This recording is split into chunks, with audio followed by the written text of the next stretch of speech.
जय श्री कृष्ण। आप सभी का स्वागत है मेरे YouTube चैनल गोपाल दीवानी में। वैसे तो लड्डू गोपाल की लीलाओं का जितना भी वर्णन करो उतना ही कम है। तो आइए आज आपको एक बहुत ही सुंदर घटना और सुंदर कथा सुनाने जा रहे हैं। इससे पहले अगर आप मेरे चैनल पर नए हैं तो मेरे चैनल को सब्सक्राइब कर दीजिए ताकि अच्छी अच्छी कथाएं और अच्छी अच्छी लीलाएं आपको देखने और सुनने को मिलती रहें। आइए कथा प्रारंभ करते हैं। गोवर्धन एक बहुत ही सुंदर गांव है। गांव के बीच एक मंदिर है जिसमें श्रीनाथ जी महाराज की एक बड़ी ही सुंदर मूर्ति विराजमान है। उनके चरणों में नूपुर, गले में मनोहर बनमाला और मस्तक पर मोर मुकुट शोभित हो रहा है। घुंघराले बाल हैं, नेत्रों की बनावट मनमोहनी है और पीतांबर पहने हुए हैं। मूर्ति में इतनी सुंदरता है कि देखने वालों का मन ही नहीं भरता। मंदिर के पास एक गरीब ब्राह्मण का घर था। ब्राह्मण था गरीब, परंतु उसका हृदय भगवत भक्ति दया भाव से इतना रंग में रंगा हुआ था। ब्राह्मणी भी अपने पति और पति के परमात्मा से प्रेम में रत थी। उनका स्वभाव बड़ा ही सरल और मिलनसार था। कभी किसी ने उनके मुख से कड़ा शब्द नहीं सुना। माता पिता के अनुसार प्राय पुत्र का स्वभाव हुआ करता था। इसी न्याय से ब्राह्मण दंपति का पुत्र गोविंद भी बड़े ही सुंदर स्वभाव का बालक था। उसकी उम्र 10 वर्ष की थी। गोविंद के शरीर की बनावट इतनी सुंदर थी कि लोग उसे कामदेव का अवतार कहने से नहीं हिचकिचाते थे। गोविंद गांव के बाहर अपने साथी सदानंद और रामदास के साथ खेला करता था। एक दिन खेलते खेलते संध्या हो जाती है। गोविंद घर लौट ही रहा था तो उसे मंदिर की आरती का शब्द सुनता है। शंख, घंटा, घड़ियाल और झांझ की आवाज सुनकर गोविंद जी की मंदिर में जाकर तमाशा देखने की इच्छा हुई। उसी क्षण दौड़कर नाथ जी की आरती देखने के लिए मंदिर में चल पड़ते हैं। नाथ जी के दर्शन कर बालक का मन उन्हीं में रम गया।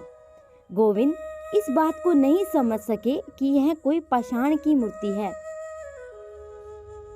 उसने प्रत्यक्ष देखा कि एक जीता जागता मनोहर बालक खड़ा हंस रहा है। गोविंद नाथ जी की मधुर मुस्कान पर मोहित हो गए। उसने सोचा, यदि यह बालक मेरा मित्र बन जाए तो मेरे साथ खेले और बड़ा ही आनंद हो। इतने में आरती समाप्त हो जाती है। लोग अपने अपने घर चले गए। एक अकेला गोविंद ही वहीं पर रह गया था, जो मंदिर के बाहर अंधेरे में खड़ा नाथ जी की बाट देखता रहा। गोविंद जी ने चारों ओर देखकर यह जान लिया था कि कहीं कोई है तो नहीं।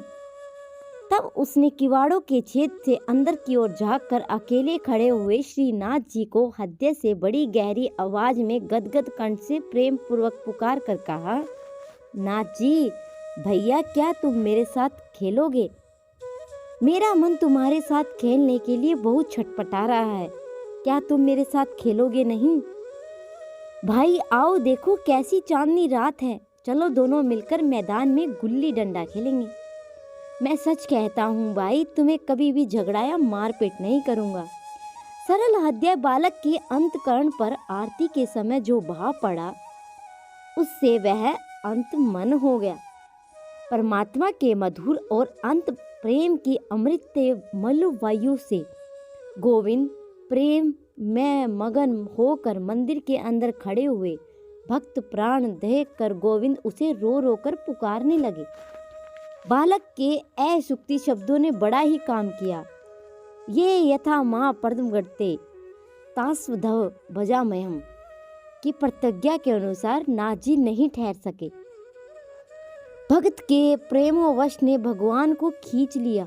गोविंद ने सुना, मानो अंदर से आवाज आती है, भाई चलो चलो, चलता हूँ, हम दोनों खेलेंगे। सरल बालक का मधुर प्रेम भगवान को बहुत शीघ्र खींचता है। बालक ध्रुव के लिए चतुर्भुजधारी होकर वन में जाना पड़ा। भक्त प्रहलाद के लिए अनोखा नरसिंह वेश धारण किया और ब्रज बालकों के साथ गोच चराने के लिए वन वन घूमे। आज गोविंद की मतवाली पुकार सुनकर उनके साथ खेलने के लिए मंदिर के बाहर चले आए। धन्य प्रभु, न मालूम तुम माया के साथ रम कर कितने खेल खेलते हो, तुम्हारा मरम कौन जान सकता है। मामूली माया के साथ लोग भ्रम में पड़ जाते हैं, फिर भी तुम मायावी के सरदार ठहरे। बेचारी माया तो तुम्हारे भक्त चंचल केसी चरण कमलों की चेरी है। अतः तुम्हारे खेल के रहस्य को कोई नहीं समझ सकता। इतना अवश्य कह जाता है कि तुम अपने भक्तों के साथ गाय धोते फिरते हो, इसलिए आज बालक गोविंद के पुकारते ही तुम खेलने के लिए से तैयार हो गए। गोविंद ने बड़े प्रेम से ही उनका हाथ पकड़ लिया। आज गोविंद के आनंद का ठिकाना ही नहीं है। वह कभी उनके कर कमलों को स्पर्श कर अपने को आपको धन्य मानता, कभी उनके नकुले नेत्रों को निहार कर मोहित हो जाता, तो कभी उनके सुरीली शब्दों को फिर से सुनना चाहता। गोविंद के हृदय में आनंद समाता नहीं। बात तो ऐसी है, जगत का समस्त सौंदर्य जिसकी सौंदर्य राशि का एक तुच्छ अंश है, उस अंत और असीमित रूप राशि को प्रत्यक्ष प्राप्त कर ऐसा कौन सा है जो मंत्र मुग्ध न हो। नए मित्र को साथ लेकर गोविंद गांव के बाहर गया। चंद्रमा की चांदनी चारों ओर छिटक रही थी। प्रियतम की प्राप्ति से सरोवर की कदमुनी हंस रही थी। पुष्पों को अर्ध विकसित कलियों ने अपनी मंद मंद सुगंध से समस्त वन को मधुमेह बना रखा था।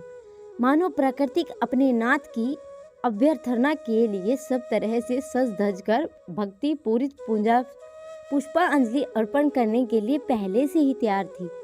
ऐसी मनोहर रात्रि में गोविंद नाथ को पाकर अपने घर बार, माता पिता और नींद भूख को स्वर्था भूल गया। दोनों मित्र बड़े ही प्रेम से तरह तरह के खेल खेलने लगे।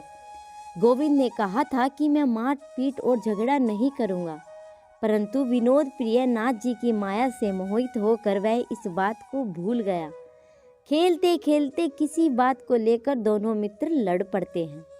गोविंद ने क्रोध में आकर नाथ जी की गाल पर एक थप्पड़ जड़ दिया और बोला कि फिर मुझे कभी रिझाया तो याद रखना, मारते मारते पीठ लाल कर दूंगा। सूर्य चंद्र और अनिल जिसके भय से अपने अपने काम में लगे रहते हैं, समय इंद्र राज देवराज जिसके भय से समय पर वृष्टि करने के लिए बाध्य होते हैं, और भयाधिपति यमराज जिसके भय से पापियों को भय पहुँचाने में व्यस्त हैं, वहीं त्रिभुवननाथ आज नन्हे बालक भगत के साथ खेलते हुए उसके थप्पड़ खाकर भी कुछ नहीं बोलते। तो ये है कृष्ण जी की लीला। धन्य है मेरे बाके बिहारी जी, और धन्य है बाके बिहारी जी के भगत। तो दोस्तों, कैसी लगी आप सभी को ये कथा, आप मुझे कमेंट में ज़रूर बताएं।